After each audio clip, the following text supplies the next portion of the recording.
കോട്ടയത്തേക്കാണ്. കോട്ടയം കുമരകം പഞ്ചായത്തിൽ ബി.ജെ.പി. പിന്തുണയോടെ UDF. സ്വതന്ത്രൻ president പദത്തിൽ.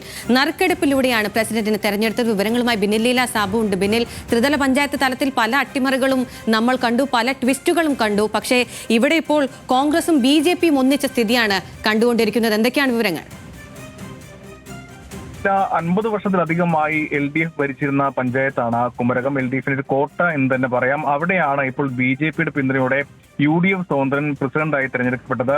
അദ്ദേഹത്തിന്റെ പ്രതികരണം നമ്മൾ എടുത്തിരുന്നു. അദ്ദേഹം പറഞ്ഞ കാര്യം, താൻ മത്സരിച്ചത് സ്വതന്ത്രനായിട്ടാണ്. ആ സമയത്ത് യു.ഡി.എഫ്. പിന്തുണച്ചു എന്നുള്ളത് മാത്രമാണ്. താൻ യു.ഡി.എഫ്. അംഗമല്ല, അല്ലെങ്കിൽ കോൺഗ്രസുകാരനല്ല എന്നാണ് അദ്ദേഹം പറയുന്നത്. പക്ഷേ യു.ഡി.എഫിന്റെ ഒരു സ്ഥാനാർത്ഥി ഈ 2ാം വാർഡിൽ ഉണ്ടായിരുന്നില്ല. മാത്രമല്ല യു.ഡി.എഫിന്റെ എല്ലാ സ്ഥാനാർത്ഥികളുടെയും വെച്ചുള്ള ഫ്ലെക്സിലൊക്കെ ഇദ്ദേഹത്തിന്റെ ചിത്രവും വെച്ചിരുന്നു.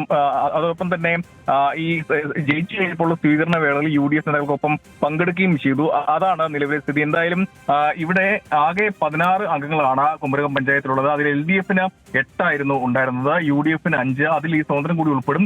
ബി.ജെ.പിക്ക് 3 ആണ്. അങ്ങനെ ഈ യു.ഡി.എഫ്. സ്വതന്ത്രം ഉൾപ്പെടെ 5 പേരെ ബി.ജെ.പി. പിന്തുണച്ചോടുകൂടിയാണ് 8-8 നിലയിലേക്ക് വന്നത്. ആ സമയത്ത് നറുക്കെടുപ്പിലൂടെയാണ് ഈ യു.ഡി.എഫ്. സ്വതന്ത്രനായി A.P. ഗോപി തെരഞ്ഞെടുക്കപ്പെട്ടത്. എന്തായാലും ഇവിടെ പണം കൊടുത്ത് അവിടെ യു.ഡി.എഫ്. അധികാരത്തിലേക്ക് എത്തിയെന്ന വലിയ വിമർശനമാണ് ഇപ്പോൾ LDF ഉയർത്തുന്നത്. അഖില, ബിനിൽ ലീല സാബു ആണ് വിവരങ്ങൾ നൽകിയത്.